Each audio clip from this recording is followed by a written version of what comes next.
Friends, Romans, countrymen, lend me your ears. Ladies and gentlemen, you are tuned to the MC Lars podcast. It is Wednesday, August 21st. This is episode 51, brought to you by the following Patreon Larsians.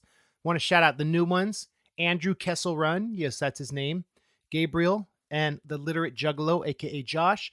Josh is one of the reasons why I played the Gathering of the Juggalos. He's a great dude, funny guy, sweet guy, and I'm bringing back Hatchet Chat, so stay tuned for that. Also, shout out to some of my old Patreon supporters. Lars, who found me because back in the day I did an anti-Hot Topic song.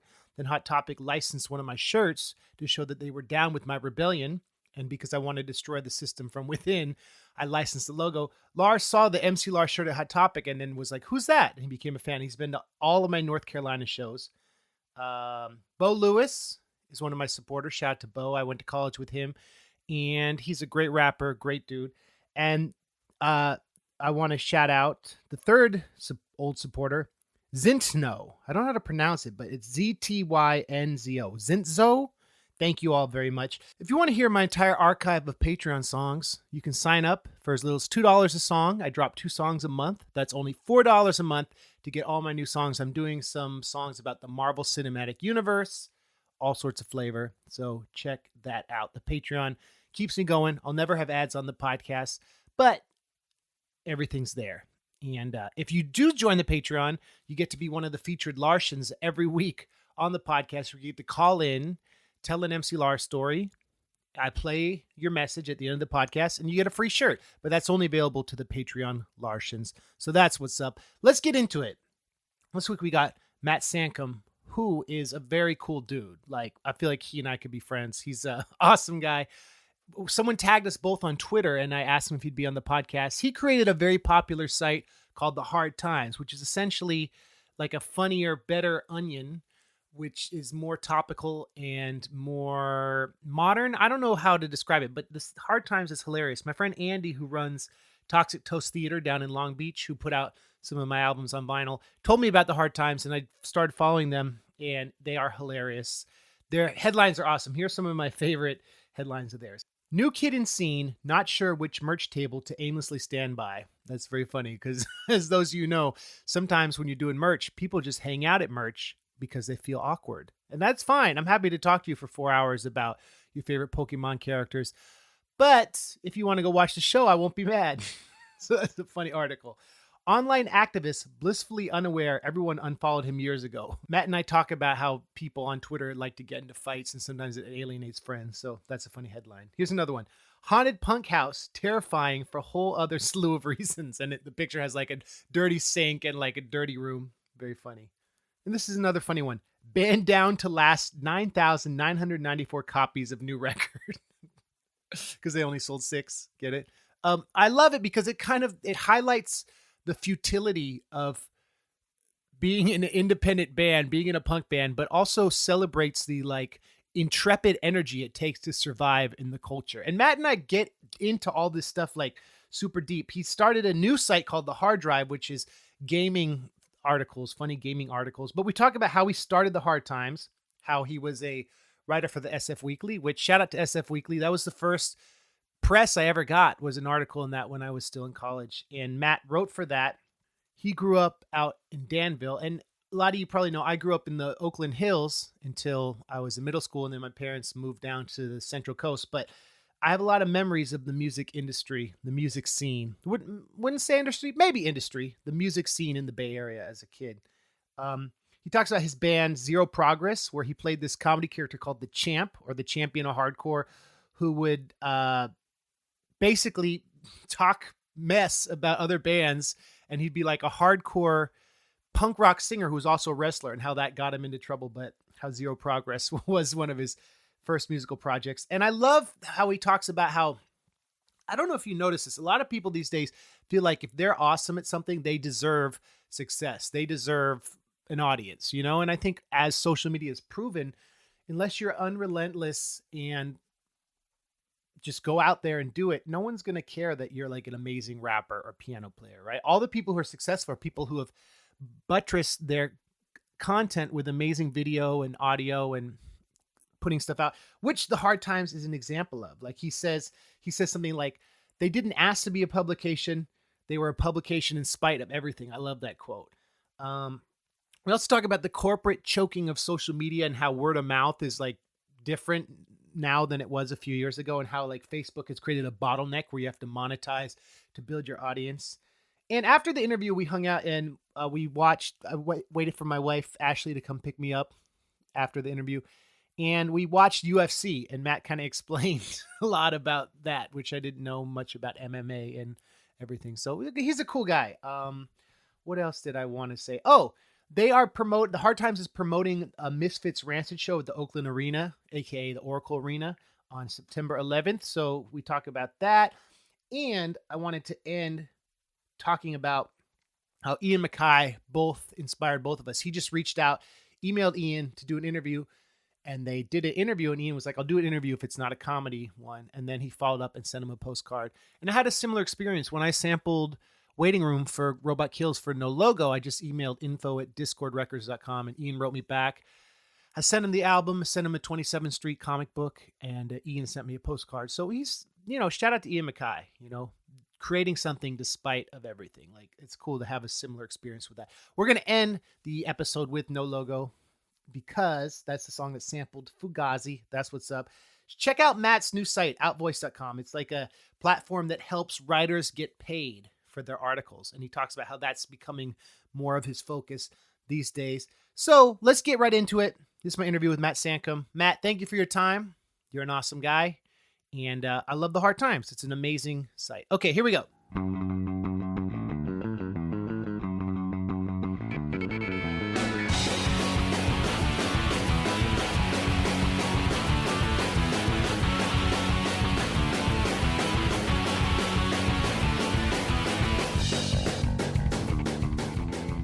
I'm here in Pacifica, California with Matt Saincome. And like 15 other people in close proximity. They're doing some work on your house, right? Yeah. People say it's foggy, but your yard is gorgeously sunny. Yeah, man. I live in a place called the Sun Valley. And the whole notion is that some reason why the mountains behind us, the way that they're shaped, it like catches all the fog off the ocean. And then you end up in a nice little sunny area. I love it here. I've lived here for 6 years. I moved in with a group of people, and all of them have moved out by now besides me. So I think I'm like a local now. I might run for mayor. I'm not sure. So are you like the dude who sends in the rent check and talks to the landlord? Yeah. That's good, because then you can never be voted out of the house. Voted out of the island like it's a reality TV show. Yeah. That's cool, man. You grew up in the East Bay? Yeah, I grew up in Danville, upper middle class suburban area near Walnut Creek.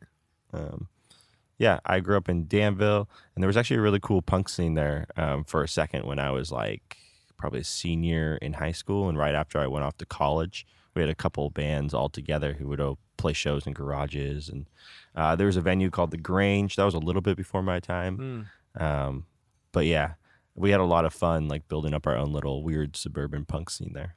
And the East Bay has such amazing roots in punk rock. Yeah. Like, it goes back to the beginning, basically. It's weird, though, because things are so tribal that Danville, although it's part of the East Bay, it's like a very different culture and community than Berkeley. You know what I mean? So we definitely had our own thing that we tried to bring to the wider Bay Area. What are some big differences between Danville and Berkeley? Or if you want to say that Danville, the kids have more money, but the truth is Berkeley is so well off that's probably not true. But Berkeley just has more of like a city vibe, I guess. So people people didn't really like kids from Danville because it seemed like, at least I got a little shit, that we were from too cushy of a neighborhood to be interested in punk or something like that. But then we ended up making a lot of friends in Oakland. Going to a lot of shows at the Swamp, which was a DIY basement venue that Allie, my friend, ran. It was really fun. They just like knocked down some walls in this basement in Oakland, and we had a whole bunch of shows there. Berkeley, there was definitely some people from Berkeley High who, in my mind, they all kind of blended in and they seemed like Oakland kids. I ended up living in that Oakland area where like you're right on the border of Berkeley during college. I lived on College Avenue, right by Zachary's Pizza. Oh, okay. You ever been to Cool. that pizza place? Yeah, that's a Yeah. good spot. That's a Yeah, good man. spot. I lived in 2010 I lived by Lake Merritt Mm. for a while, and I always loved going to Berkeley, and the Bay Area, even though I don't live here anymore, it's always home. Yeah, dude. Do you feel like you would ever leave or not?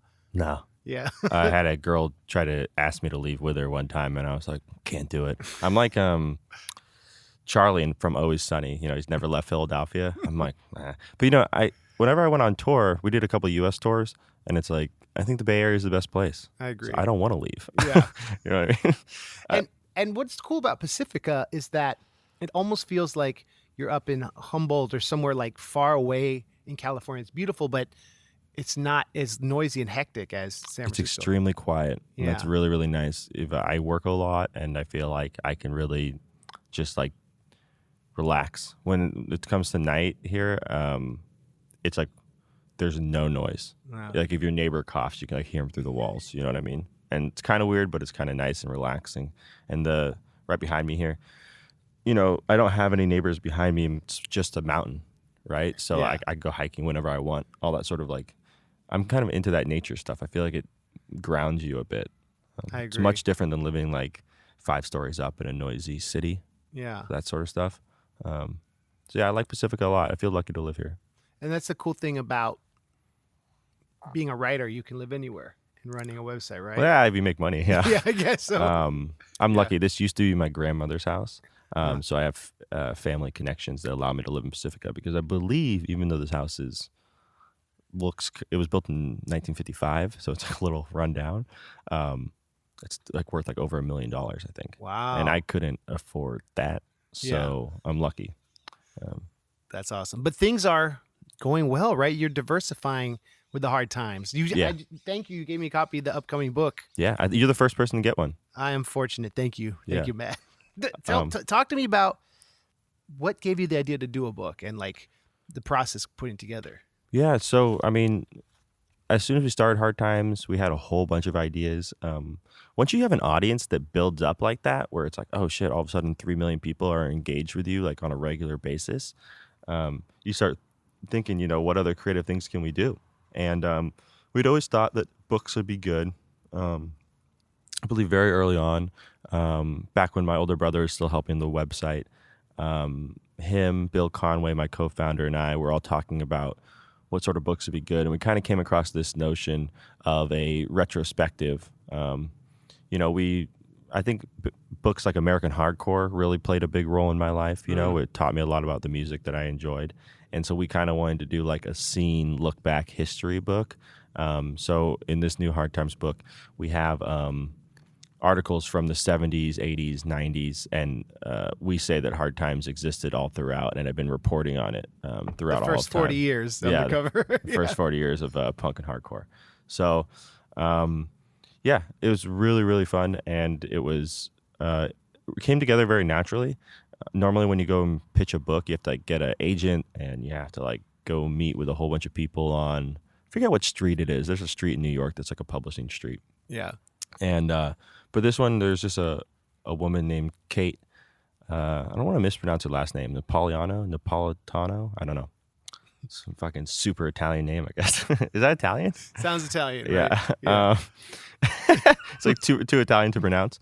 But she just came to us and she said, "Hey, have you guys ever thought about doing a book?" And we said, "Yeah, we actually have a plan for one." She goes, "All right, well, let's do that then." She used to work at Penguin, and she had just moved to HMH. And she brought us along with her, and she made sure she communicated to the bureaucracy of a publishing company our ideas. And that's a really important thing, because sometimes there's like a lost in translation effect where it's like you're trying to do this weird punk thing, and the 80-year-old guy who runs the company doesn't quite get it. And so Kate was able to talk to everyone and convince them that this was a good idea for a publishing company who normally puts out textbooks, I believe, is like their main. Houghton Mifflin, right? Yeah. Yeah. That they should put out a punk book. So Right. Kate's got some good pull in the industry, and she helped us out a lot.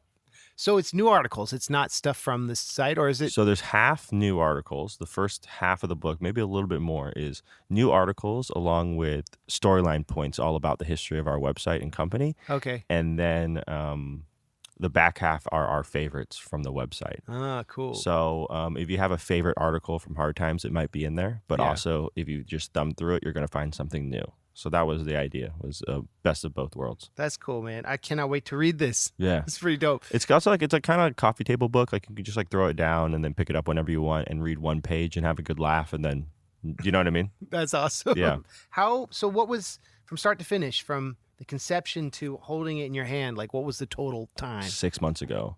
Okay. But like we're just actually finishing it like yesterday. Oh my gosh. You know what I mean? So it's like it just kind of drags out and drags out.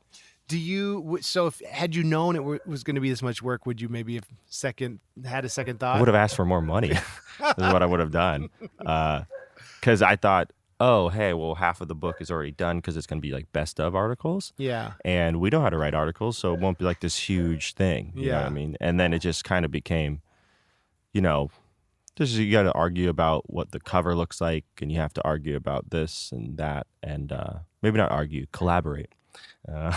But it's a lot of time went into this book, particularly Bill and Chrissy. They did a lot of intense work. They dealt with the contributors a lot more than I did, which is a whole nother style of work. We had to talk to like 50 people and get them all to collaborate effectively. So that can be a lot. A lot of work went into this book, but it feels really good to thumb through it and be like, hey, the Hard Times exist. It's a real thing. You can put it up on the shelf and say, we made this website.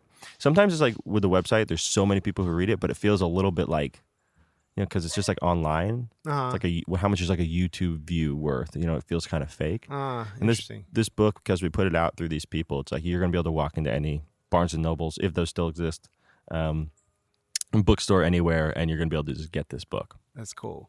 So like, I feel like it's a interesting contribution to the subculture, and so I'm proud of it. Would you do a second volume if it goes well? Absolutely. Yeah. I would love to do more books. We have several ideas for several more books. Once we got into this one and started realizing how cool it was going to be to have a book, we like definitely started thinking of more ideas. It just we would need to change a couple things. We like about the process. Right. I had this whole notion that I already had a system in place. Lawyers had talked to me, and we had understood what fair use was. And I found out that HMH's lawyers definitely did not have the same idea of what fair use was. And so we ended up having to do all the photos like 2 or 3 times. And that created just like a nightmare situation of work and extra spent money. So yeah, I think I could do the second. I think if I had to do a book again, I could do it better this time.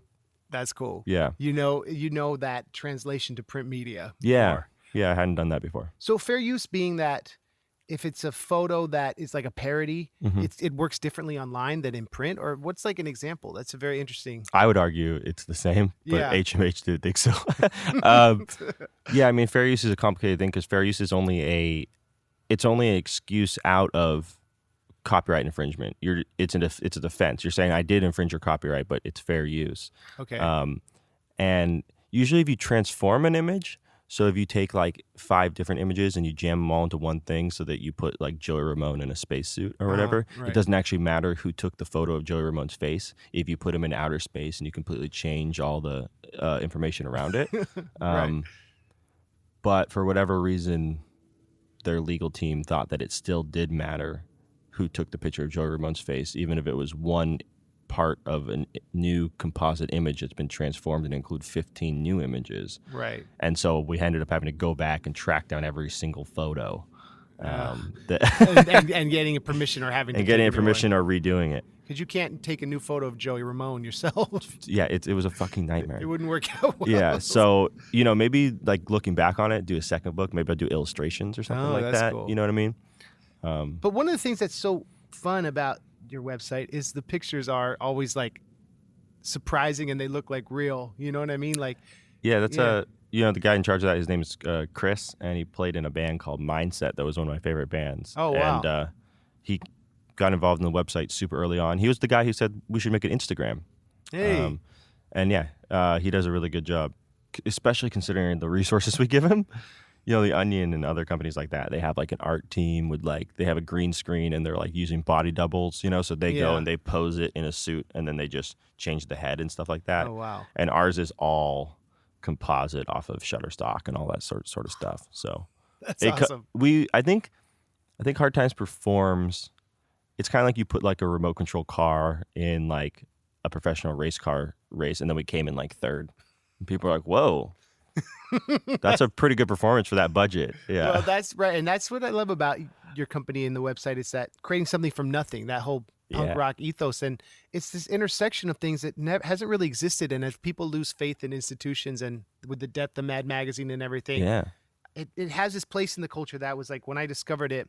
I found it through my friend Andy, who runs a venue in Long Beach. Cool. And I was like, this is awesome. And one of the first things I really enjoyed were all the articles about the Juggalos, where it wasn't just the joke, oh, Shaggy doesn't understand how magnets work. It was like a strong understanding of the culture and like the history of that in a funny way that wasn't like making fun of them as a cheap joke, which I feel like a lot of mainstream media did. Yeah, I mean, I got Juggalo friends. Yeah.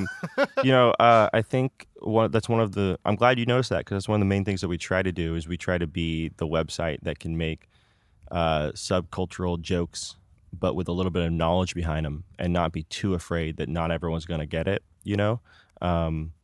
It does become a little bit more difficult because our website has expanded pretty quickly. Yeah. And now the audience is so large that sometimes like we'll make a joke about a hardcore band and half our people will be like, who's that? But we still do them. It's just like, it's becoming a little bit weird. And I actually got into a little of a weird moment where we put out these, I've always wanted to make these like Fred Perry ripoff polos. Okay. And so they look just like a Fred Perry, like the twin tips, but instead of a Fred Perry laurel wreath on the chest, it has the Hard Times boot. Okay. And we put those up, and if you grew up in the punk scene, you know that it's like, that's what punks wear when they have to dress up. That's like the fancy clothes for punks. Yeah. A lot of guys get married in them and stuff.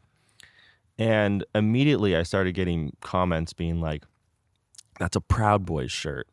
And it just was so frustrating to me because that just means that you didn't grow up in punk. And if you didn't grow up in punk, like, kind of why are you reading my website? Yeah.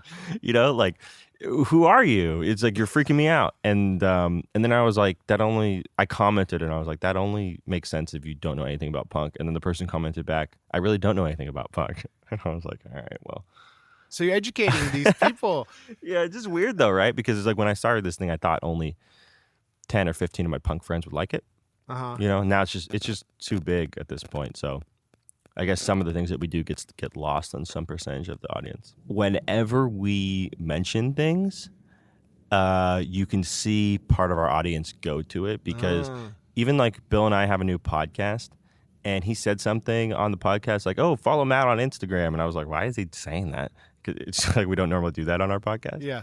And then throughout the week, I was getting more and more Instagram followers, and I wasn't posting anything, and I was thinking, did someone tag me in something? Why are these people following me? I actually couldn't connect the dots. And then I was like, oh, people actually listen to our podcast. Yeah. And so it's weird. It's just when we bring stuff up, it really is a level of exposure that I do think people start turning on the bands or following the things or buying whatever we post. Yeah. It's pretty weird.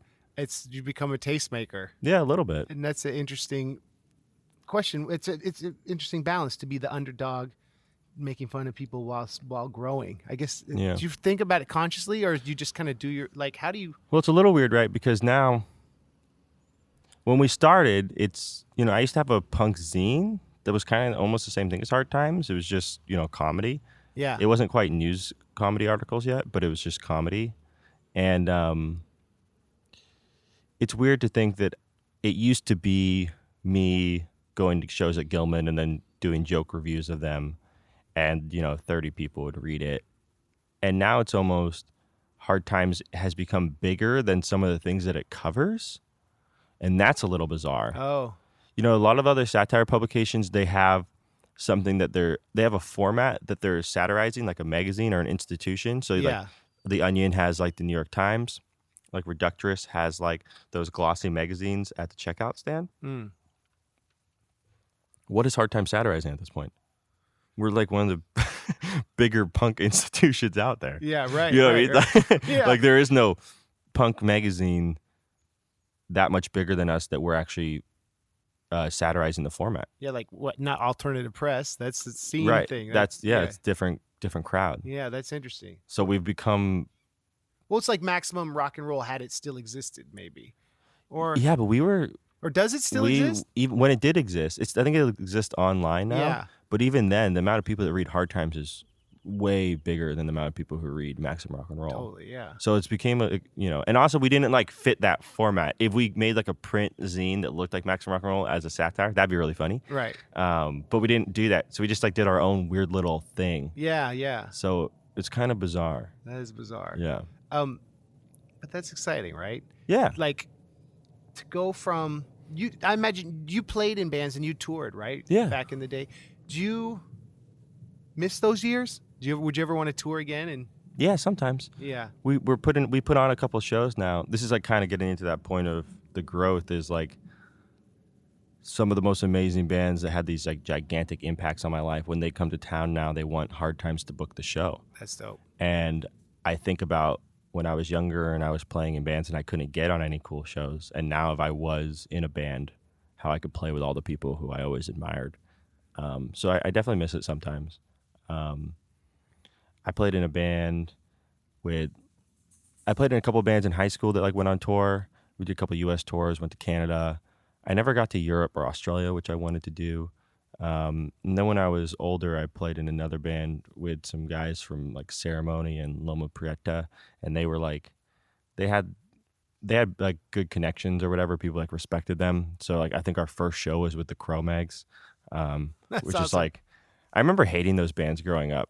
The bands that would like just be like, oh, it's members of, so they get to play. Yeah, You know what I mean? Like they didn't earn it.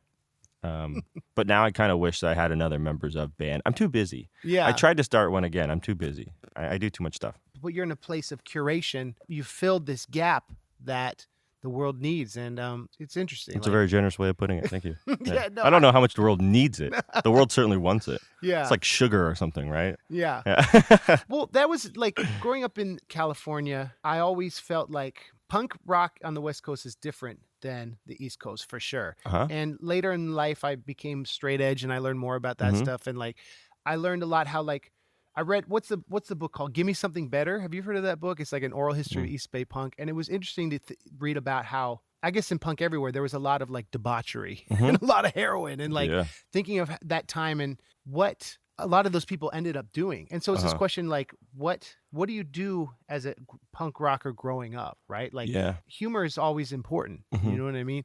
So it's like, as you move forward, what are some of the other things? You're working on a TV show, right? Yeah. Yeah. So that's I went straight edge when I was in high school, like really early on. And so it's been a huge part of my life. It still is. And when Hard Times got really popular, I think if Hard Times didn't get as popular as it got, I might have really detached from the music scene. I got kind of jaded pretty quick. There's a lot of like really intense like groupthink and witch hunting that goes on in small scenes, and it can get kind of tiresome to like, oh, these guys are the good guys and these guys are the bad guys, and you always have to pick a side and all this sort of stuff. And there's no shades of gray. It's just like kind of really drunk people in basements being like, let's attack this person because whatever reason. I got kind of burnt out on that shit. But then when Hard Times kind of popped off, I think that extended my stay in the community a little bit. So now we're doing a whole bunch of things with Hard Times. Like we're doing more books. We're working on a TV show. It might turn into a web series instead. We've had some difficulty pitching it to people. It's really funny, but it's. I think a lot of people in Hollywood are a little sketched out by online success because you find out pretty quick, like, oh yeah, hey, 3 million people a month read our website, and they're like, yeah, but a YouTuber was in here last week and he has 50 million views a week, but we greenlighted his show and no one watched it because I'm like, yeah, because it was shit. Like, we're not going to make shit, but right. Or at least we're going to try not to make shit. But I'm also doing this new thing now that's going to be pretty much my full-time job real quick, and it's called OutVoice, and pretty much the whole goal is I was a freelance writer, then I was a full-time editor at SF Weekly, and then I became a publisher at the Hard Times. And at each step, I noticed it was extremely difficult to pay freelance writers properly and on time. There just weren't that many good options out there. And so I teamed up with my friend Issa. He played in the band Good Clean Fun. Oh, wow. Yeah. And him and I spent about a year building this product. And now we have a little beta test going with 10 publishers. And as soon as your editor publishes your article, you get paid.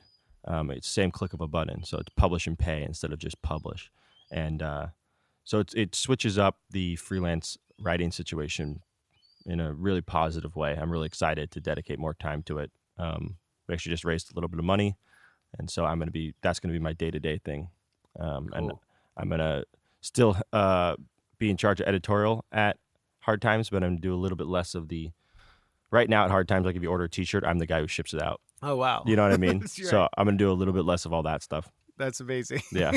And so you're empowering these writers and these creators because you've seen both sides of the machine, right? It's fucking horrible, dude. Yeah. One time I wrote this article and my editor was like, okay, yeah, it's, I think I was getting paid like $12, I think. And he apologized and he was like, I'm sorry, it's $12, but that's the budget I had. And I was young and I was like, I wanted to write. And I was like, yeah, it's no worries. And so I wrote the article and then I sent him an invoice and a month goes by, no check. So I sent him an email. I said, hey man, I never got a check for that thing. And he goes, oh, sorry, that was my mistake. Resend me an invoice and I'll file it at the end of the month. So another month goes by. I get the check this time. So this is already like 2.5, 3 months past when I wrote this thing, right? Right. It's a long time to chase down $12. I get a check in the mail. It's $12.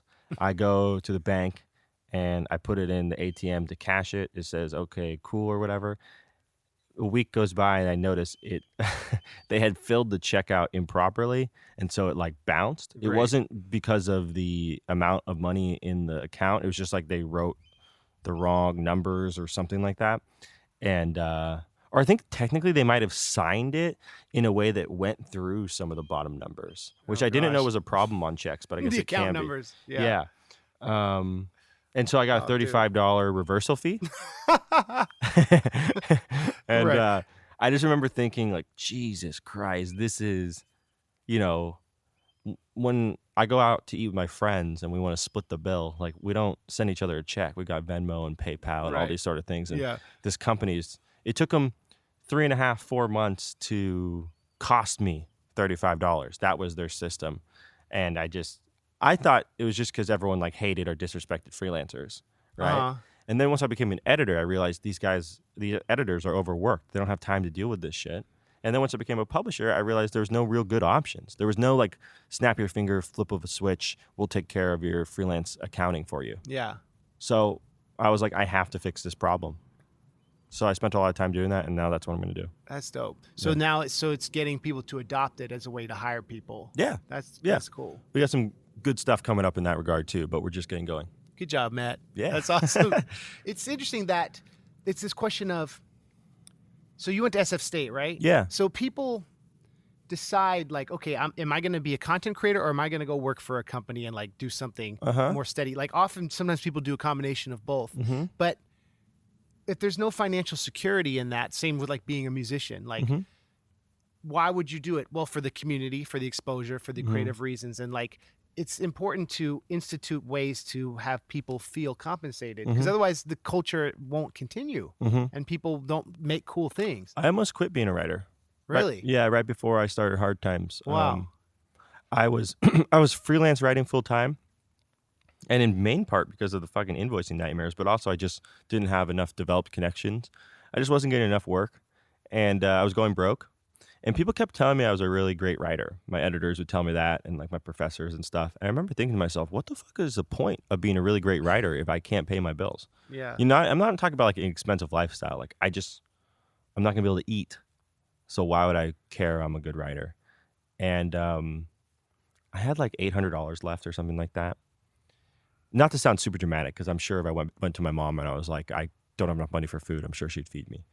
But I had like $800 left, and I was like, I've had this idea for this comedy website for a long time.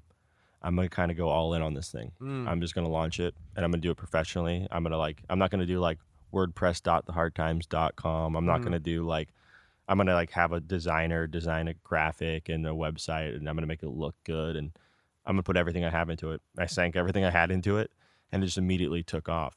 But before that, I really did think maybe it's not for me. And part of that is it's really fucking rough the way that creative people are treated. And I started realizing, I was like, dude, there's so many better writers than me who can't get work.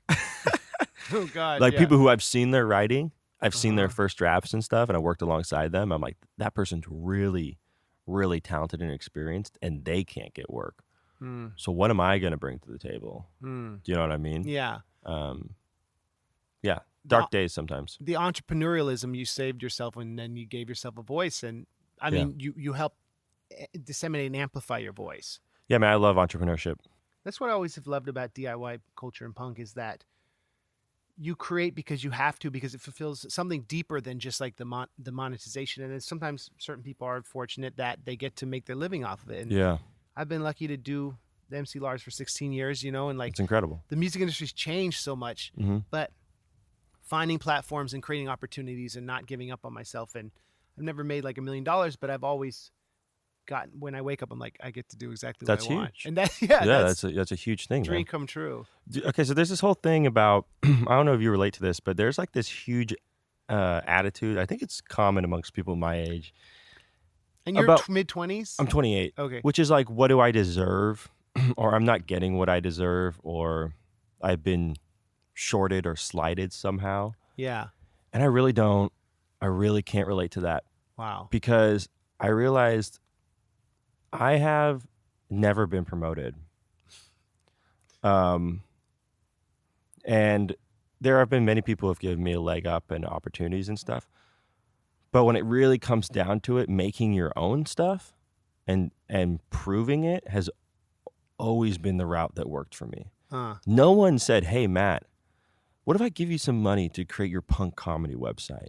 And for years, major advertising networks wouldn't work with us. People ignored us. They downplayed us. I remember some punks from around here, I used to play in this band. We had a really controversial image. I played this whole comedy character. I used to spit on the crowd and stuff, right? Wait, can you share the name of the band? Sure. I played in a band called Zero Progress, and we got bored a little bit halfway through the band, and I decided to recreate. I started out as a normal band, and then I turned it into, I was going to be a comedy character called The Champ, who was a bad guy pro wrestler who called himself the champion of hardcore.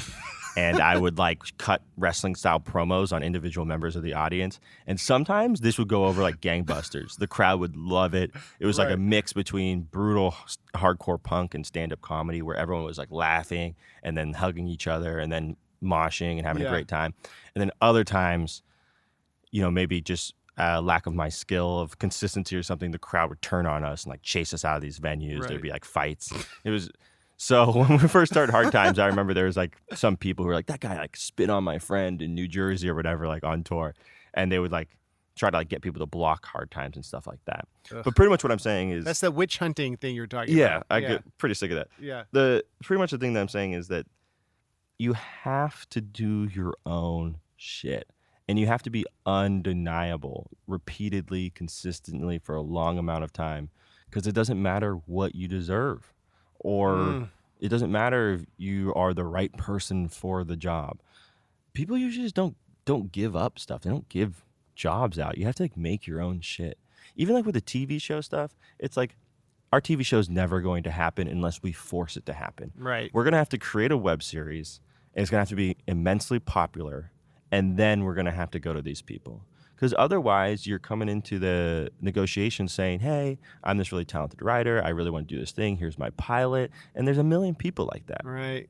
Interesting. You just get thrown under whatever. That's just, aspiring. Who gives a fuck? You have to demand it. And I think that's what Hard Times was. It was, we're not asking to be a publication. We're a publication in spite of everything. Right. You know what I mean? And we're talking about subcultures that aren't super trendy or huge, right. But our take on that and the fact that you guys have a fluency with the culture, you're Right. able to like correspond with it and parody it. That's dope, man. Dude, Hard Times is crazy because like my brother went to London and he's with his ex-girlfriend and there were some street punks like at a record store. And that's the scene I grew up in, like street punk, leather jacket, whole deal. And he was like, "Do you think those people know Hard Times?" And she was like, "I don't think so." Right? Yeah. This was a couple years ago. Yeah. And so he walked up to him and goes, "Hey man, you guys ever heard of the website The Hard Times?" And they're like, "That's our favorite website."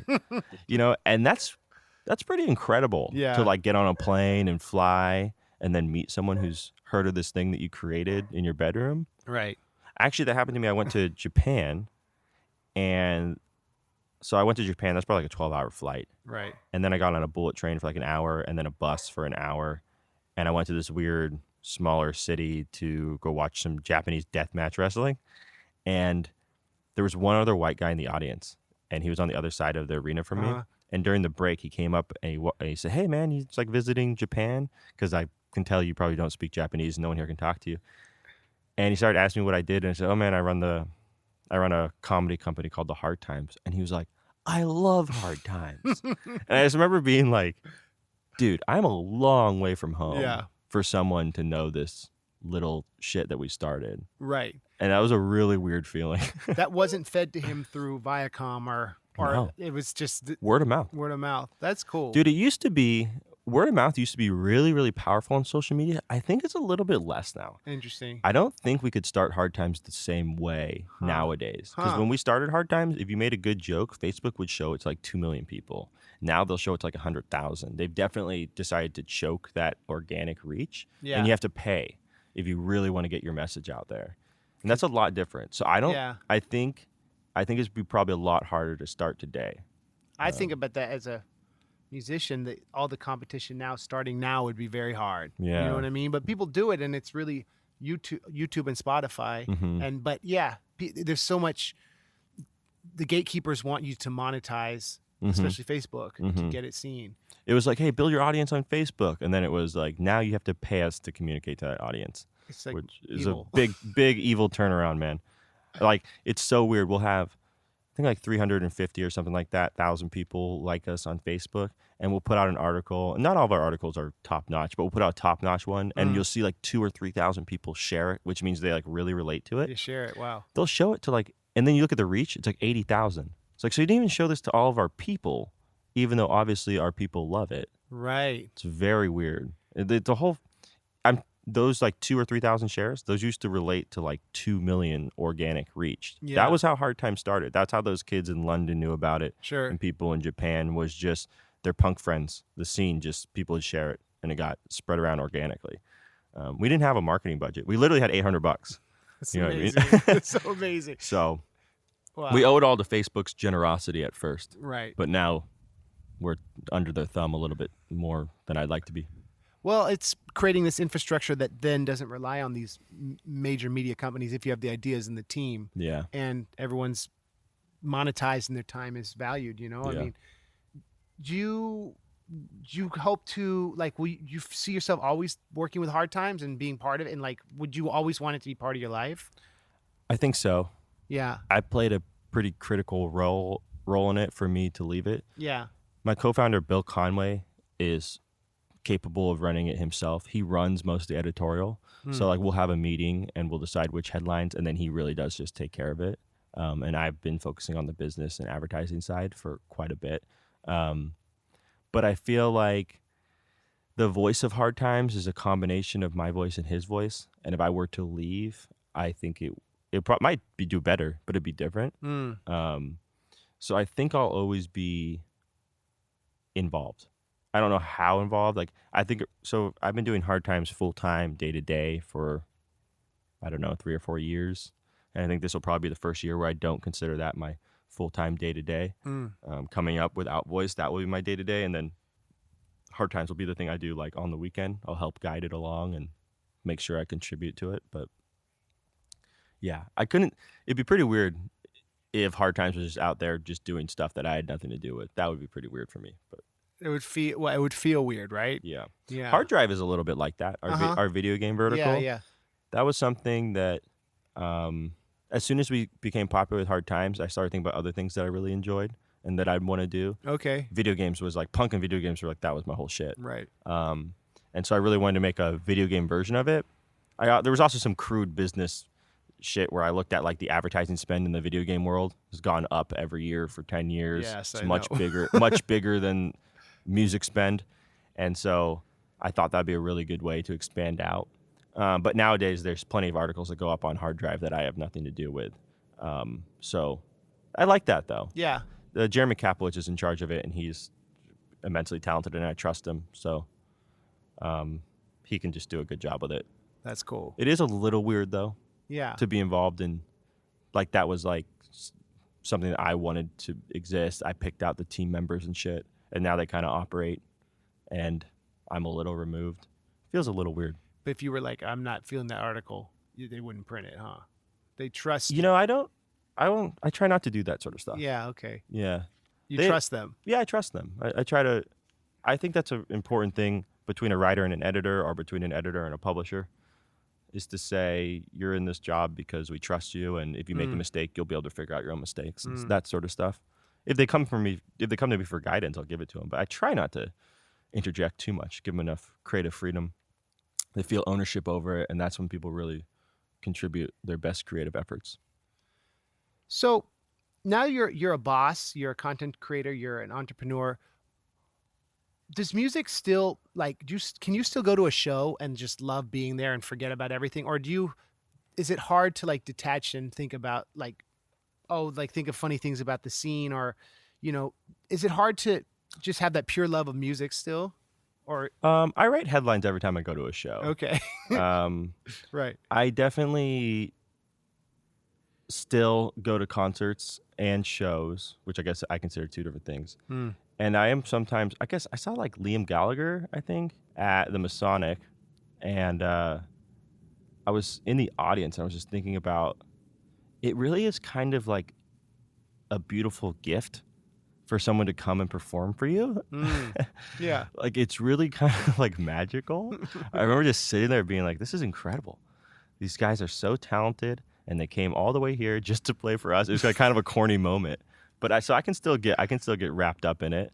I still get very excited about things. There's a Misfits, Rancid, and Cro-Mag show coming up at Oracle, and Golden Voice is putting it on. And one of the people from Golden Voice sent me an email and was like, "Hey, we want Hard Times to be involved." And I was like, through the roof. I'm like, dude, these are like some of my favorite bands growing up. Right. And the show's happening, and for some reason they feel the need to email me, and they're gonna ask me to help market it. And I'm like, that means so much to me. Yeah. That's way more than an amount of money. Just the fact that Rancid is playing a show and someone in their organization thought, we should ask Matt about this. Yeah. I grew up, you can look at like little fucking 6th grade profile yearbook pictures of me wearing Rancid t-shirts and having a mohawk and shit. So it's like the idea that Rancid's playing an arena and their marketing people think that Hard Times should be involved. That means a lot. That's cool. Pirates Press, do you know them? They're from the Bay Area. Yeah. They're doing that Rock the Ship festival. Like Coxbar's playing, huge band for me growing up. And like our logo's on the flyer. And just seeing like Hard Times logo next to Coxbar's, that's like, whoa. For me, that's a lot. You know what I mean? That's a punk kid. Right. I try to explain it to like my girlfriend or whatever. I'm like, it's like the Beatles for me or something. You know what I mean? Like, I'm really, really a huge fan of some of these bands. So I definitely still get wrapped up in it. The one thing I would say is that it's kind of weird going to shows if you've been a part of the scene for so long in the same place and you kind of know everyone. Okay. It's a little bit, it becomes like kind of like a family reunion, which I kind of like and I usually feel very good about. But at the same time, sometimes I kind of wish I didn't know anyone. I could just watch the band. Because everyone wants to ask you something, huh? Or I feel bad like if I don't say hi to someone. Yeah. And then, like someone says like, oh, he blew me off or something like that. And it's like, well, I just don't want to shake like 100 hands all the time. Even if we grew up together, you know what I mean? You become the mayor of a scene. Nah, I'm not. I'm like the bad uncle or something like that. I'm not the mayor. But it's just like, does that make sense? It does, yeah. It's like there's an additional social pressure that I don't always want to deal with. Right. And so then the question is, if you go to a Liam Gallagher show, that's different, right? You're not gonna have people talking. You know, to you that's probably right. That probably was part of the reason why I was so like, oh man, this is very majestic, was I didn't have to talk to anyone. One of the like 2007, I went to Leftover Crack show in Santa Cruz, and Jello Biafra was there. Yeah. And everyone was trying to talk to him, and I talked to him for a second. He was really nice. But I wonder, like, someone like that, in all my albums, I always have a quote that he put in his spoken word album. Anyone could have made this album. Now go do your own. I put that in every album. Like, having had that influence on a culture, can he enjoy the music still? You know what I mean? And like, I don't know. Yeah. That's a lot. That's the point where you start to get a little bit resentful and embittered by, like, if you're not invited to things and stuff. You know what I mean? Because I'm Jello fucking Biafra. Yeah. I don't know. I think so. Actually, you know what? I know so because I went to go see Negative Approach one time, and he was there, and he wasn't playing, and I remember seeing him stage dive.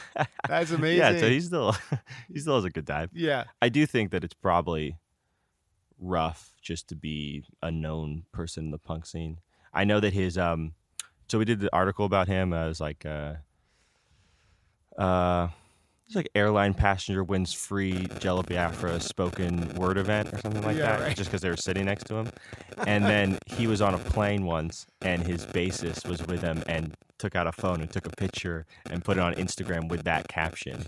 So like, I actually saw him one time at Punk Rock Bowling, and Brian Baker from Bad Religion saw our tent and ran up and said hi. And, like, the guys from Fidlar ran up and said hi, and then I saw Jello Biafra walk by. And he walked by, he saw the tent, and he just like kind of like grimaced a little bit and kept walking. Like, I can tell we irritate him a little bit.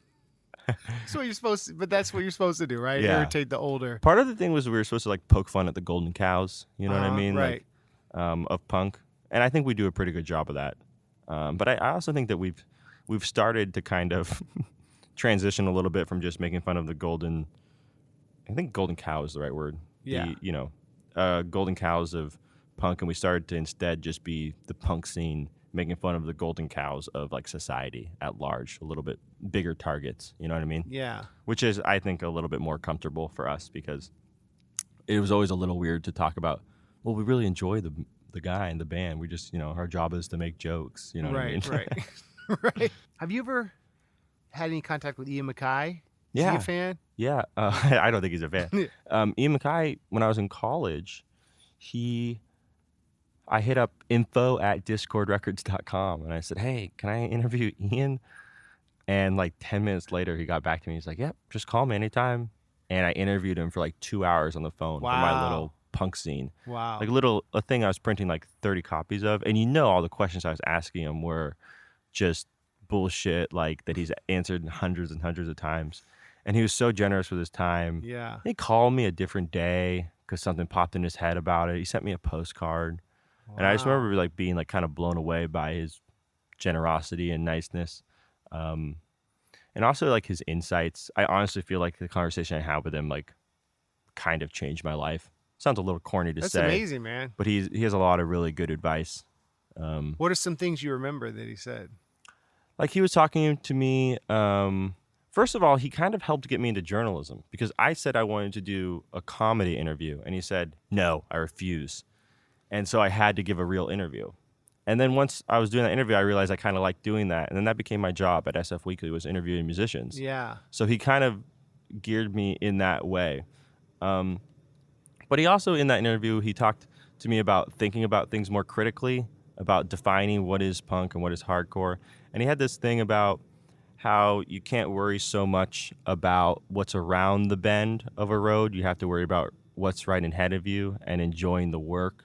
He talked to me about how he was on his back fixing a record rack at Discord Records, even though he's like, the founder or CEO or whatever. I think his work ethic and the way that he's always trying to do what he thinks is right, which sounds kind of basic, but in the punk scene is not always the case, right? There's a lot of guys who just go like, whatever feels best or whatever makes money. Right, whatever makes money. And Ian's more like, whatever I think is right. His sense of morality was inspiring. I don't know if I still share it, but I get at least getting a little inspired by it. Interesting. I tried to talk him into coming onto my new podcasts, and he said that he would, and then he said, "Oh, I'm not so sure." I think he's worried that there's too many podcasts out there. Like he would have to go on a whole bunch. He'd have to say yes to a bunch of people. Also, he would. There's always like that chance that someone invites you on a podcast, and then you get in there, and then it turns out to be like a alt-right podcast or something like that. You know what I mean? And you're like, oh, I don't know about that opinion, guys. They're baiting him into saying something controversial. Yeah, like he doesn't want to be like a part of some shock jock radio thing. People think of them as racist. Whoa. Because of guilty of being white, right? Oh. And I was like, I didn't have that perspective. And I was wondering how many people share that perspective. I don't know. What, have you ever heard that? No. I haven't either. I mean, I've heard criticisms of that song, but Yeah. I've also heard Ian explain that song and kind of put it into context and kind of just distance himself from it and talk about how he was fucking 16 when he wrote it and stuff right. like that. Yeah. I've never really heard that. Yeah. You know what I have heard that was weird? What? Things like that stick out to me. Uh-huh. We were working with PBR, and then we did like 1 or 2 campaigns with them, and then they said, yeah, we kind of got to stop. And I was like, what's going on, man? Like, you guys were all gung-ho. We met with you guys, you know. They were all fans of Hard Times. Yeah. And he's like, you know, on the low. I guess I'm saying on a podcast now, but that's fine. I don't care. He was like, there's a person here in the office who thinks that all punk is racist. And I was like, what? Like, they're like, yeah, they think hardcore and punk is all racist. And someone at that Charlottesville rally was wearing a PBR shirt, and we got a bunch of flack for it online. So we're trying to make sure we don't engage with anything else that might be construed as racist. And I was like, okay, that's a very weird reason. But, yeah. not all punk is racist. But I didn't even bother sending that to him. I'm like, if you believe that, I'm not really quite sure what to. How can I change your mind? Minor Threat is, they definitely don't have that reputation. There's a lot of. I don't think so. There's a lot of bands in punk that should have that reputation. Yeah. There's a lot of sketchy bands. I would have considered Minor Threat one of them. And this idea that there are skinhead punks who aren't racist, that's more of a British concept. I've always thought if you're a skinhead punk, you're racist, but someone explained to me years ago that isn't necessarily true. Yeah, absolutely. There's like skinheads into reggae from Jamaica, and then working class English kids actually had a lot to do with anti-racism, with mixing Jamaican influences with English influences to make like reggae music for working class English kids. And then the whole image just got hijacked a bit. Yeah. By what are they called? National Front in England in the 80s. I really like Oi music, so I've heard a lot about how people think that all skinheads are racist. Kind of a bummer. Yeah. I was actually thinking it's kind of a joke. There's probably some Hard Times headline in here about. So it used to be everyone thought all skinheads are racist, but the truth was that wasn't the case. And then it started being now everyone thinks that those Fred Perrys that the Proud Boys wear, that if you have one of those, you're racist. And I was trying to think, there's got to be some joke where it's like a skinhead wearing a Fred Perry, and he has to decide to explain whether or not his shaved head doesn't mean that he's racist, or his shirt doesn't mean that he's racist. You know what I mean? Like, like all these different things about him, where it's like he's signaling to the entire world that he's racist, and he's got to break it down one by one how he's not. At some point, you got to give up, right? You got to just like change your look. Well, yeah, this is interesting, Matt. It's like comedy always has the power to tell truth in surprising ways. Like you have to laugh at these horrible things, but things can become maligned and flipped and villainized. And I guess the solution is you just can't care if you know in your heart that you're not racist, or you're not sexist, or you're not homophobic. But if someone says you are, you have to double down on that you're not, but you can't let it destroy you. Well, dude, so I have that Proud Boys shirt because I wore that shirt for fucking 5 or 10 years before the Proud Boys even existed. You know, the black Fred Perry with the gold twin tips. Yeah. And I don't wear it anymore. Like, because I'm just like, I'm not really about to have conversations on the street about how I'm not a Proud Boy. You know? So it's interesting, like the times that you retreat and the times where you dig in. If it was a bigger part of my identity, I could see why skinheads dig in, because it's like, this is a huge part of who I consider myself to be. Right. So I'm not just going to change just because mainstream media has represented me to be something that I'm not. But with the Fred Perry, I'm just like, I'll just wear different colors. I'm not going to wear the black and gold one. Yeah. That happened. Something similar happened to me in like 2013. I had a few songs about Peppy the Frog. I had an MC Lars shirt with the A's hat. And then that became this whole, when Hillary posted the picture of it, became hijacked. I was like, okay, I can't do these songs. I can't sell this shirt. It's weird, right? Yeah. Yeah. But I wasn't going to dig in and be like, this is my identity. There's always more to write about. I know. It's weird, though, because how many times do you want to retreat? You know, it's weird. The meaning of things can just, the connotations of them can change. I can see how Pepe, you're like, all right, well, I'm not going to be able to beat this fucking wave. It's kind of like, that's the Right. weird thing about like Pepe is like, that was like every fucking major outlet was telling everyone that this was a racist symbol. Yeah. So you can't stand by that. And I think the Fred Perry with the black and gold, it became the same thing where the media impressions of all of the Proud Boys at these racist rallies with that particular shirt on, you can't wear the shirt anymore. They kind of destroyed it. Or exactly, man. And Yeah. because it eclipses the original thing. Right. So it's too hard to walk down the street, explain to every single person you walk by, oh, that's not what this means. It's not what it means. Yeah. You just got to get a different color shirt. Right. And is it like being edgy to like still rock the shirt and explain it, or is it being edgy to like put your energy into I think making books, making cool other stuff? I think Sheer Terror, the New York hardcore band, I think they said they were still going to wear the shirt, and they got in some confrontation with the Proud Boys about it. Oh. So I mean, I could see. They've been wearing that sort of shirt for like, the guy was like, I've been wearing this shirt for 30 fucking years. I'm not gonna. I don't know. I'm not as tough as those guys though, so I just back down. The Bay is a little more sensitive maybe than the rest of the world. Yeah. People, and so I think when you're here, you just have to be careful. I don't know. No, for sure. I mean, it's fucking. I heard about my friend Senny Mao. She's worked with Hard Times to take some of our photos, and I was telling her about the polo that we put out and some of the response to it, about people saying it looked like a Proud Boy shirt. And she said that she was at a show one time and this kid showed up and he was like 23, 24 years old, and he had that shirt on, the black and gold Fred Perry that the Proud Boys wear. And they almost got beat up, and he had no idea about the connotations of it, and he had to go to the merch table and buy a new shirt. Wow. And I remember thinking, when I first started going to punk shows, that was kind of like the old trope, was people like, what do I wear so I don't get beat up? And I used to always say, no one's going to beat you up for what you wear. Nowadays, that's not so true. It's a Proud Boy shirt, you better watch out. You know what I mean? It's come full circle. Yeah. I mean, and that's why I think the underground culture and like the live community of like sitting down, talking to people like you, why I love doing the podcast, why I love DIY shows still, and I try to play as many as I can, is because the human connection of like, when we get away from our phones and from our computers and from all this stuff, it really is necessary. Yeah, dude. To be alive. Yeah. You know what I'm saying? Yeah, I think if I didn't have the job that I had, I would spend a lot less time online.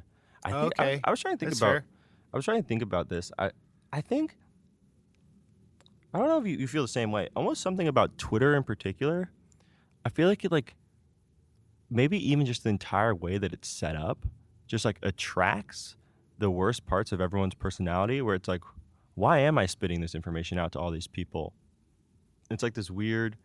Do you have any friends who have a Twitter feed where it's just a huge long list of fights that they've been in? And it's just like gripes that they have. And Definitely. It's like, dude, this looks like really bad for your mental health. I mute those people. Yeah. You know what I mean? I have some friends where like they're kind of normal in person, and then online it's all just like, it's like they literally log into Twitter and they're like, today I'm fighting fucking Nazis. And you can just tell. And then they get into some confrontation and they turn their thing private. You know what I mean? They're like, I'm going private. I've been doxxed. I'm like, why are you involved in this stuff? I know. Becomes a therapist, but the therapist becomes this robot that owns their mind. Yeah, dude. And dude, people fuck themselves up on Twitter. I know. Do you feel like more than other platforms? I kind of feel like more than other platforms, because like Instagram is a little bit more like you share a picture of your dog. It's a little bit less like engagement or something. I don't know. Because you can't link to things as easily. Yeah, and Facebook's a little dead nowadays. There's just less people on there. I feel like Twitter's just like this battleground sometimes. So this is interesting. Do you feel like Facebook is going the way MySpace went 10 years ago? When was the last time you made a Facebook status just to your friends that was just text? Like what I'm doing? Probably, man, a year or two. Yeah. It's always promoting stuff. I realized that. And it's like, interesting. That didn't used to be the case, right? Yeah. People used to talk to each other on there. Yeah. And I never go on there and talk to people anymore. Right. So I think part of this organic reach thing I was telling you about, I was talking to my friend who used to be the VP of marketing at The Onion, and he was telling me, he's like, dude, if you look at their actual stats, there's just less people on there. Like, there's just less people on Facebook. So that's why they want to monetize it, the stranglehold. Yeah. And that's probably why the reach is going down, is half of it is the stranglehold, but half of it's just, there's just less people to check it out. And then Interesting, man. Instagram and WhatsApp, they're going to be branded as Instagram from Facebook and WhatsApp from Facebook. They're changing their names. And they say part of the reason is Mark Zuckerberg is upset that people don't like Facebook, but they like these other apps that he owns. And he's like, you got to fucking recognize that it's Facebook. Right. So yeah, I don't That's know. evil. I feel like Facebook is falling off a bit. I don't know. I feel like there's something about these Twitter people. I don't know. I see people and they seem to have such a bad time. I was trying to understand if maybe it has just a little bit to do with the actual structure of Twitter, where you send a thought out to like 5,000 people. Mm-hmm. Maybe that's just literally not the best way to communicate, because all you're going to do is get responses from people who disagree or something. So you feel like you're in this constant confrontation. Or if not enough people affirm quickly enough, you're like, oh, well, maybe I don't actually like flowers. Yeah. Like there's this, it's strange and codependent. It's very weird. Have you ever Yeah. done anything on Twitter where you got wrapped up in like a narrative that's very popular and all of a sudden you're very popular on Twitter? That's an interesting question. I mean, I used to have this shirt that was Michael Jackson with E.T. Uh-huh. All my controversies are about my merch. And I was like, I'm not selling this anymore. I saw this documentary. Now I don't know if he's necessarily innocent. Uh-huh. And a lot of people were like, you go, Lars. That's great. And a lot of people were like, well, you sold it before. You're a hypocrite. But I was like, but more people were like, I respect your decision to not infringe on his copyright. I've had things almost in the opposite regard Oh. where, okay, so I'll post something just about my day Yeah. and like kind of no one cares. And that's okay. And then I will post something like, I wrote this article for Rolling Stone about a black kid who worked at the Nike call center and the calls he had to deal with after the Colin Kaepernick campaign. Oh, interesting. You had a lot of just crazy racist people called and just fucking cussed him out and threw slurs at him. And he told me all about it. I wrote this article and I put it out there, and I thought it was a good piece of journalism, and I thought it was interesting. And it was a Hard Times fan that's why they reached out to me. That's cool. But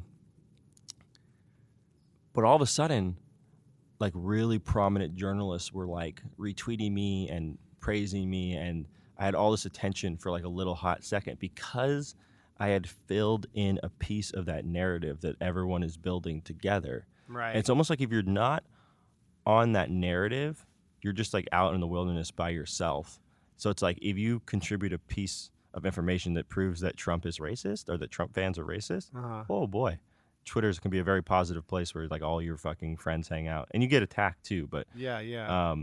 It's very interesting how it's like you have to either throw in a piece to the narrative, or you go crazy having all these fights against people. I don't know. That's it. If you want to be active on that platform. Yeah.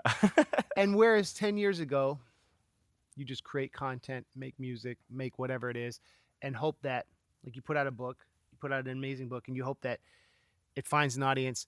But it's not about does my presence live or die based on how I'm tapping into the right part of the zeitgeist. Yeah. That could be like, if you're not grounded, that can make you want to quit and just live in the woods. Yeah. Well, it's also, I think, you ever notice like people, it's almost like online is like everyone is really upset and the world's falling apart and there's like Nazis on every corner of every street, you know? Yeah. And then you walk out into the world and you like go down to the beach and there's like a whole bunch of families hanging out. And you're like, hey, it's actually not so bad. I agree with that. I definitely agree with that. And I think that's why I love touring, because I meet people and it's all good. People aren't angry, and it's not the end of the world. Yeah, it's not the end of the world. I was in Vegas, and I remember I was on Twitter, and it was like a fucking race war. It was like a fucking race war on Twitter. And then I went down to the hotel pool, and there was people from every single race, all these different families in the same pool hanging out and like playing fucking pool volleyball with each other and shit like that. And I was like, sometimes I wonder what we're doing to our brains to create these huge negative worlds that we live on online. It's like, it can't be that good. Right. And I'm super thankful to have I have roommates who like ground me and a girlfriend who grounds me, and just like actual human connections. Yeah. I feel like if you live too much online, which I'm definitely at risk of doing because of my job. Right. Because we have to make jokes about shit like in the moment, you know? Yeah. So like, what are people talking about online? Yeah. I feel like that can be really, really bad for you. Well, I want to end talking more about, if you don't mind, like, what was your decision to be straight edge and how that's maybe affected and inspired you in your life. And, you know, Twitter is addictive, online is addictive. And I feel like me being a sober person, I can go really deep into things that I realize are, like I used to treat other things. You know what I mean? And it's like, I feel like my life got so much better after all that. I made that decision. Yeah, man. I went straight edge like I think it was probably like 16, 15. And I don't know if I had the actual reasons for it when I was first doing it, but over time, it's become incredibly clear to me that there's a lot of addiction problems in my family. I don't think I knew too much about them. Maybe I subconsciously knew, and maybe that's why I was attracted to it. And every once in a while, I'll like think about, hey, maybe straight edge isn't for me anymore. Like I'm getting kind of older. I don't play in a straight edge band anymore. Almost all my friends who were straight edge have broke edge. I think, oh, maybe I'll just like slide out of this thing, and then I'll go spend time with someone who's an addict or something like that. And I'm like, all right, well, probably gonna be straight edge. Like, I think that straight edge has helped me an incredible amount in my entrepreneurship. I'm not 100% sure. That might just be a bad analysis of my own personality, but I think the notion of when things go wrong, if you're straight edge, you have to like deal with them. Right. And if you're not straight edge, you have a little bit of like, you can just blot out that pain or that problem and not deal with it and put it on hold and then let it die on its own course, right?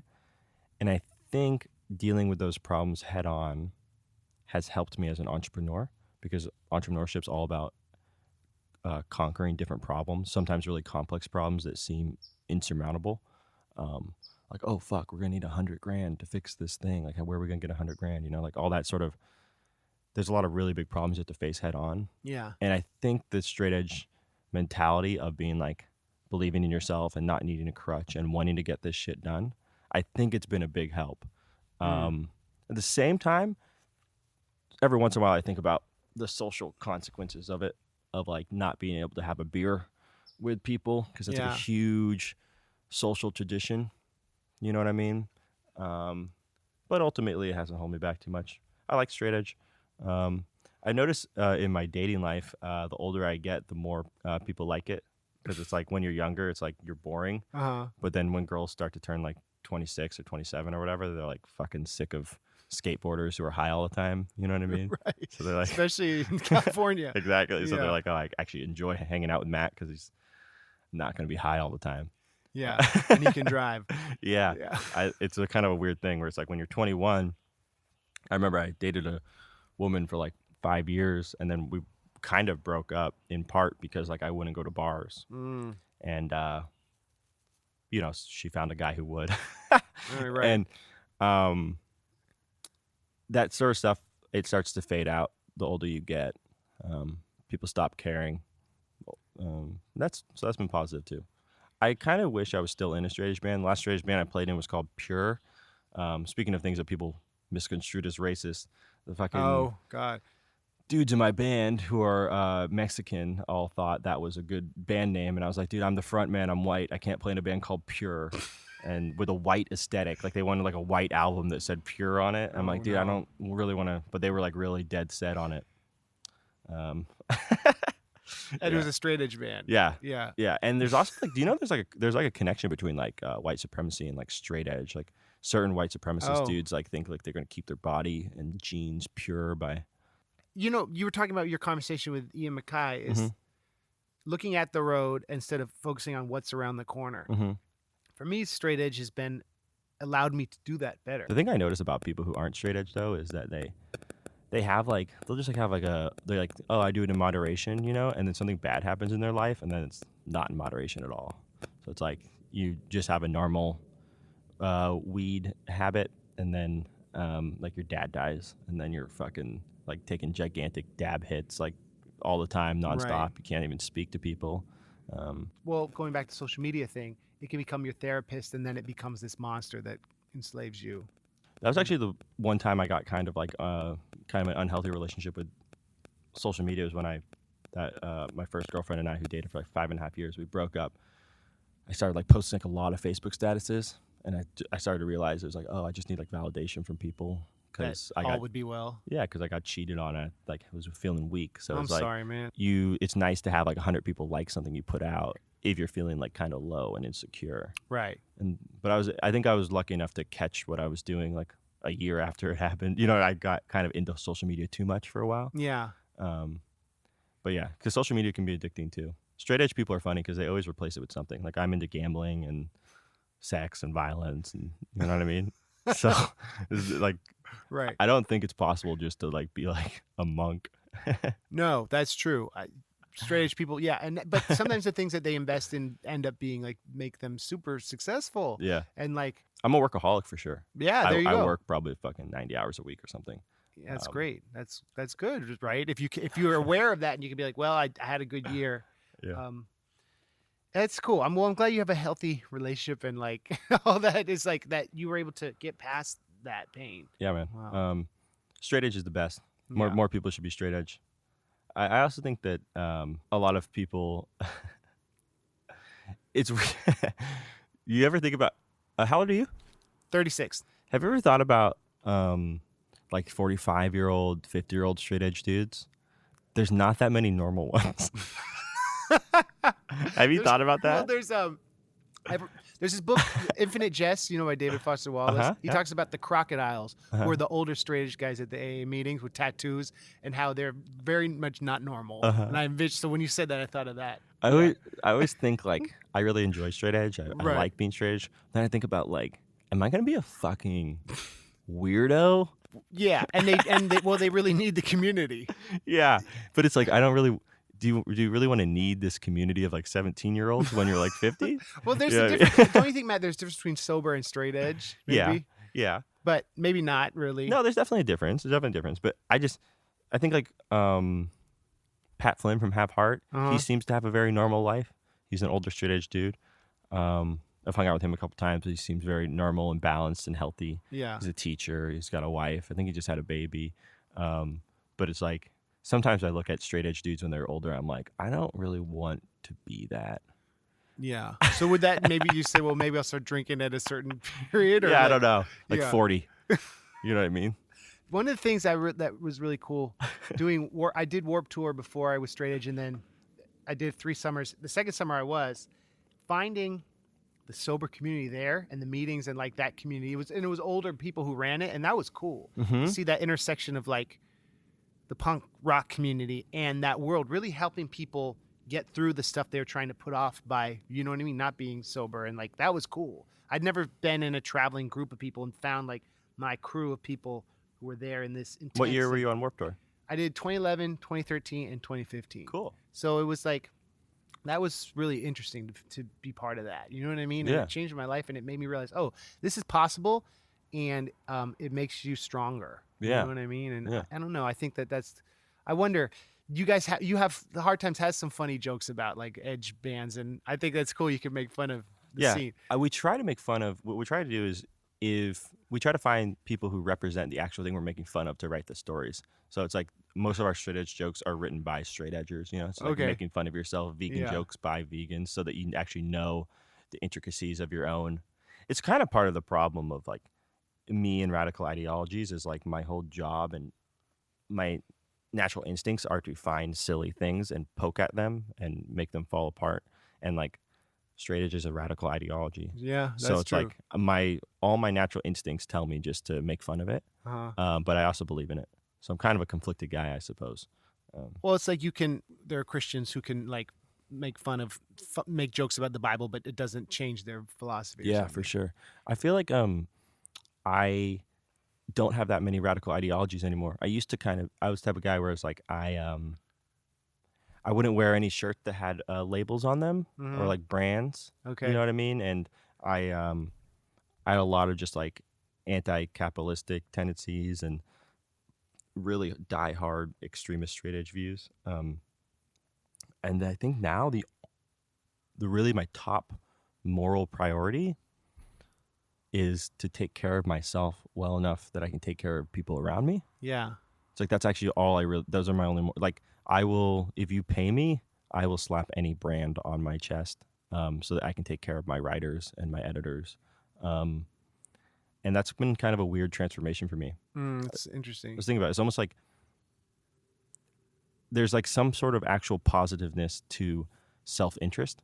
It's like you can't actually help people unless you've already helped yourself enough. So I've actually kind of gotten into that mentality a little bit more, where I feel like I'm the guy who's willing to do some dirty work and cross some ideological lines to get shit done in order to keep the lights on and do whatever needs to be done. And that's been a change for me in the last couple of years. Interesting. It's like that metaphor that put on your air mask before you put on your kid's air mask. You have to help yourself to help other people. Yeah, exactly. That's interesting. Yeah, but a lot of the people who you're putting the air mask on for them or whatever, they wouldn't do the things that I'm willing to do to pay for the air mask. Right. So it's they benefit without. And I actually even now I've gotten to the point where one of my morals is I like doing those things, and then I like even I like shielding the people who I'm helping to the point where they don't even. No. I like them to even just be able to be like, oh, Matt, how could you do that? Like, let them have their moral tendencies. Like, that I don't believe it anymore. Yeah. I'm like, yeah, that's fine. Yeah, I'm a bad guy, but I'll get this shit done. You know what I mean? Were you ever did you ever have any eating restrictions? Did you ever try that stuff? Or I never got into that. That was like the thing where some of my friends started going vegan, and obviously it's a big part of the straight edge community. Issa, my co-founder at OutVoice, he's vegan. And I always felt like, dude, one of the things I loved doing most in life when I was at that age was after the shows, going and getting burgers with all my friends. Yeah. That was like the big social element of my life. I didn't go and drink. I didn't go and smoke. So it was like, well, I'm going to go get a burger. And it's taking that away from me was, I never even seriously considered it. Yeah. Yeah. And then I got now that I'm older, now I kind of don't believe in any of that stuff at all. The eating restriction stuff. Yeah, I don't believe. I don't think it has very much merit. Yeah, that's interesting. Everyone, right? Well, you guys have like you said, your vegan writers write good vegan jokes. And my stuff. co-founder's vegan. Oh wow. Yeah, and both my co-founders are vegan, both at Hard Times and at OutVoice. I'm surrounded by vegan straight edgers. The last band I was in was a bunch of vegan straight edgers. I remember on tour they called me a blood mouth. I was like, that's a fucking tight name, dude. That is tight. That's cool. That's not a put down. I want to play in a band called Bloodmouth now. A straight edge band of dudes who eat meat. That's tight. I'm such a bad influence on that topic that I've got my girlfriend. She started as a vegetarian when we started dating, and now I got her eating steaks. So there's a lot at stake. Hey, that's good. Yeah. My last question. Sure. What are your? This might be a very hard question to answer. What are your favorite 3 albums of all time of any genre? I mean, so I like so many. It's kind of hard to pick, but I would just off the top of my head, Operation Ivy Energy. It's got to be up there.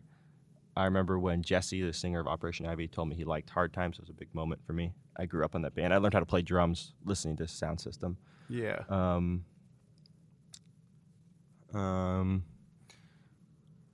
Let's say maybe like Minor Threat Complete Discography. Mm-hmm. And then I would say I want to do something that's like not punk and hardcore, because I listen to a lot of stuff that isn't punk and hardcore. Yeah. Tom Petty. I don't know. There's one of his later ones, Highway Companion's really good. I like it. It's really like a mellow thing. So you do like some ska stuff? Yeah, man. Yeah. One of my first shows ever was Catch-22. When I was into online poker, I used to listen to so much Streetlight that now whenever I listen to Streetlight, I think about poker. Yeah. It's like when I was in college, I used to play poker like Pavlovian. 10 hours. Yeah, dude. I used to play poker like 10 hours a day. Yeah. And I would always put on Streetlight Manifesto. It's something like the like symphony orchestra vibe of it felt very like free flowing jazz almost. You know what I mean? Like you're a man on a mission. Yeah. And now whenever I turn it on, I think about my fucking old college apartment and playing poker. It's kind of a weird. You played 10 hours a day? I was very serious into online poker. It's how I paid for a lot of my bills back in college. Yeah. That's very entrepreneurial and brave. Where do you like people to follow you, or if they have any comments on this interview? Where do you recommend? Hit me up on anything, man. First of all, just go to thehardtimes.net. Enjoy some of our content. I got my own podcast. This week we got a guy on there, Eddie Sutton from Leeway, and we were talking about some trials and tribulation of substance abuse. His stories are fucking insane. He was Wow. blowing me away with the stories of his life, just like stabbings and like really intense dope addictions and wild stuff. Wow. Hit and runs, moving bodies. Fucking, it was I was blown away. I was like, whoa, you're sharing a lot. So that podcast is called the Hard Times Podcast.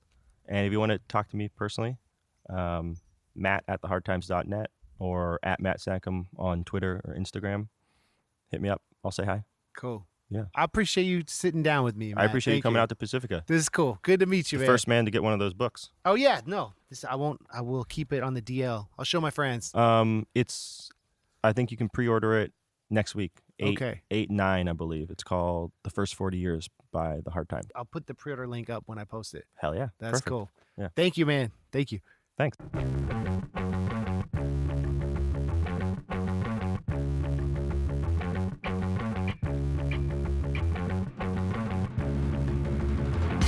Everybody's moving, everybody's moving, everybody's moving, moving, moving, moving. Everybody's moving, everybody's moving, everybody's moving, moving, moving, and stop. Shut up. Straight up, I'm an anarchist, politically extreme. You'll find me down at Kiko's printing anti-corporate scenes. My stance on graffiti is rebellious and defiant. Nothing says revolution like Andre the Giant. You know the science on the mind. 2012, right. Government thugs covering up, living people with many cells, holdings, collaborating. Only thing I'm advocating is raising awareness. My awareness, self-congratulating. Comics is the devil. Investors told me so. I wear my Chico Bearer shirt to subvert the status quo. Nice. The government is lying to you and me. Bush knocked down the towers, literally. He strapped himself with C4 and piloted 2 planes like Bill Pullman and ID4. Bootleg the Hussein. Hussein when you claim he didn't plan it with Hussein and one crew. Signed a different label. Like what? Wu-Tang. Got Naomi Klein on my mind. Read her whole book cause she's fine. You'll find me down at Walmart with an anarchy sign. Because dude, it's a freaking anarchy sign. I'm not racist, you're sensitive, jeez. Frankly, racism has poor brand identity. I'm saying though, I don't see color. We're all the same, bro. Like one big rainbow. And stop. It's cool, but it's gross, you know? Because mom and dad tried to hold me back. Suburban America is not where it's at. I bought a Noam Chomsky book on my dad's credit card. Became an expert on world politics. It wasn't that hard. Now, I haven't read Howardson, but I'm sure he'd agree with me that power's influence can be seen most egregiously to corrupt. You super suckers pay your taxes, follow all the laws. I'm taking down the system with my blood. Are you part of the problem or part of the solution? I climb over past the spray paint, stop the pollution. I've been to hell, I spell it D&V. Pay my taxes last minute, intentionally. What? And eventually, you conventional sheep will see that it's meant to be. The man's emancipation from lands and nations takes place in this century. Naturally, very little will actually change politically, except we'll all just do whatever we want. Like me specifically. Check my iPod and you'll see I only steal indie label CDs. Bought a Banksy print on eBay. I'm buying nothing day just to stick it to the man ironically. Governments have outlived their usefulness. You sheeple just aren't ready for my truthfulness. It's my God-given right as an American to speak as I please, love it or leave it. This is freedom at its gruesomeness. It's the Hussein, Hillary Banks, and McCain. Free side of the same court, far as I'm concerned. If I can't smoke a doom on an airplane and tie the bitches however I want, the real terrorists have already won. Stop exploiting independent musicians. Mainstream America. This is a song for you. It's from the heart. Get off our D's. By D's, I mean our D batteries. Yeah. We have to buy them. Wait, pay what? Wait, Lars, what are you talking about? You're crazy. All right. Great interview. I wanted to say that if there was some static, it's because one of the cell phones was near one of the mics. I tried to edit out as much as I could, but there was nothing wrong with your speakers. That was just me recording the interview without headphones, which I will not do anymore. Headphones are very important. Neil from Cuckoo Kangaroo, when I interviewed him, I was like, it's fine. We don't need headphones. He's like, are you sure? And luckily that interview didn't have any static, but I'm not trying to start static, but I wanted to explain the technical element. Okay, guys, now it's time for the MC Lars fan of the week. We've got Ryan in Pittsburgh, Pennsylvania, and he tells the story of when he brought his daughter Grace to her first concert and the exciting event that happened. So I'm going to play the message. Then I have a recording of the moment in the show he talked about. So we're going to play that back to back. Peep it. True. Oh, and Ryan and Grace got free shirts. If you want to be a featured MC Lars Fan of the Week. Sign up on the Patreon and you get the secret phone number and we'll get it popping. All right, here we go. Hi, MC Lars. This is Ryan Kelly. I live here in Pittsburgh. I think you remember us from the story I got to share is my favorite interaction with you. It was the first time my oldest daughter had ever been to a concert, and her name's Grace, and you gave her a shout out on the set. At the beginning of your set, you're like, hey, just want to give a shout out to Grace. It's her first concert. And then when you did Mr. Raven and you called Grace up to the stage, that's my youngest daughter, Emma. She's got to wait a couple more years for her first concert. But you called her up to the stage for Mr. Raven, and you were starting out to show her how, you wanted to interact with her with Mr. Raven. And then she finished the rap all up in my grill like nevermore. Took off your hat, took off your gold chain, and you put it on her, and you're like, all right, I'm out. It's MC Lars Part 2. And I was so proud as a parent. Like, to have her interact with somebody cool like that, and she talks about you all the time, man, is awesome. And, thanks, bro. Before we get on out of here, we want to do one more Edgar Allan Poe rap. Is that okay with you guys? All right, can we bring up our friend do you want to come on stage to help us out with this song? Oh. Yeah. Will you help us rap this song? All right, cool. All right, so, ladies and gentlemen, all right, so I'm going to go, who's that? You're going to go, who's that rapping? Who's that? Who's that rapping? I go, Mr. You go, Mr. Raven. Who's that? Who's that rapping? Mr. Raven. All right, you ready? We're going to do it, okay? Cool. First show and you're already stealing the show. Thanks, guys. Thanks for coming out. This has been awesome. We'll be back soon. We got EMP in the house tonight. Edgar Allan Poe, America's favorite anti-racist man. Let's take it back. Way back. Nice style. It's been an awesome episode. Thank you, Ryan. Thank you, Grace. Thank you, Matt. Thank you, listeners. Hope you're all having a good summer. Next week, we got Beefy, who just finished a new album that I'm on. And it's episode 52. I've been doing this a year. What a year. Freaking cool. Freaking awesome. Freaking tight.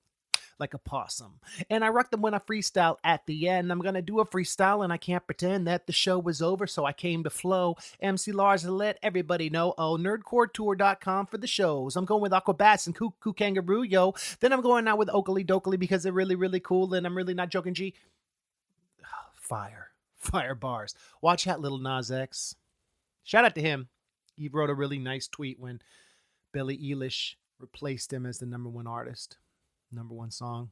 Old Town Road was a great long song. And I had a funny parody. I was going to do Rainbow Road. Gonna take my car down the Rainbow Road. I'm gonna drive till I can't no more. And I was like, oh, I'm going to do this. And I Googled it. And someone already did the parody. So, all right. This outro's long. This episode has been long. Life is short and art long. The crisis fleeting, experience perilous, and decision difficult. Okay, that's what's up. Thought we'd end with that quote and freestyles. The episode's over. Bye. It's no more. Tune in next week. It will be out Monday. I know this one was supposed to be Monday, but it came out Wednesday. That's because life happens. Okay, bye.